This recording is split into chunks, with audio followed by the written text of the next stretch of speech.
We're running really long, but I do want to give a little bit of attention to the DeSoto, the Mississippi primary, specifically results from DeSoto County from this past week.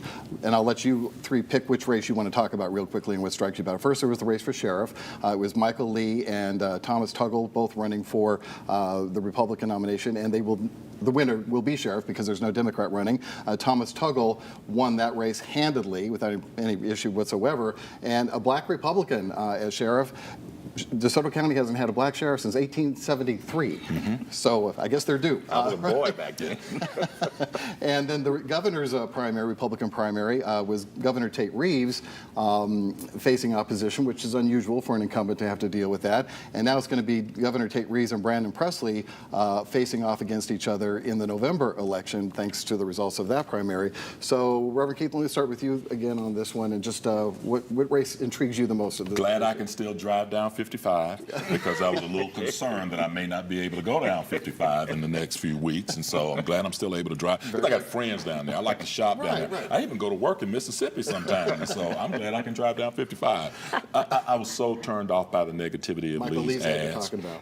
And then I was so hopeful when I heard Tuggle say, I'll go into Memphis and see what we can do to help. You know, that's what law enforcement needs to be doing in regional consortiums like this, trying to solve the problem. There's very little difference between the county, the city, and DeSoto and all of these spaces. We're dealing with the same issues. Now, you also have some thoughts on the governor's race, too. I do have some thoughts on the quick, governor's race. Presley is giving the governor a run for his money. This is rare that we've seen this kind of push and the Democratic push that's coming out of Mississippi. And so this is going to be very interesting to see how this plays out.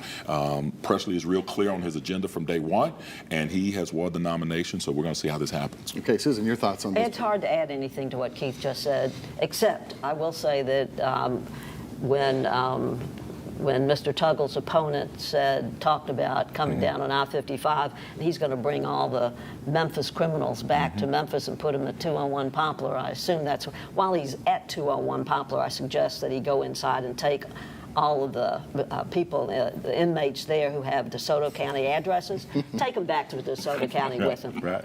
I mean, was a ridiculous and offensive campaign. You won't get the chance to do it. Right, glad. Otis, I know you think the best man won in the sheriff's race. What do you think? No doubt about it. And I was a little hard on Mr. Tuggle last week when we were talking about those ads, because he had a flyer that wasn't all that appealing. Say, we don't worry about doorbells. Exactly. And I thought that was the wrong message to send. But the thing that struck me about his win is that when you look at the demographics of DeSoto County, he obviously got a ton of white votes there. I mean, he was a Republican.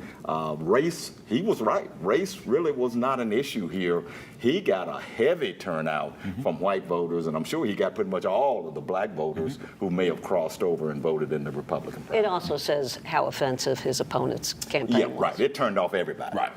Okay, very good. Well, we'll end it there. Very long segment, so we got to take a break real quick. And when we come back, we're going to talk about the special session of the state legislature coming up on August 21st, dealing with guns, right after this.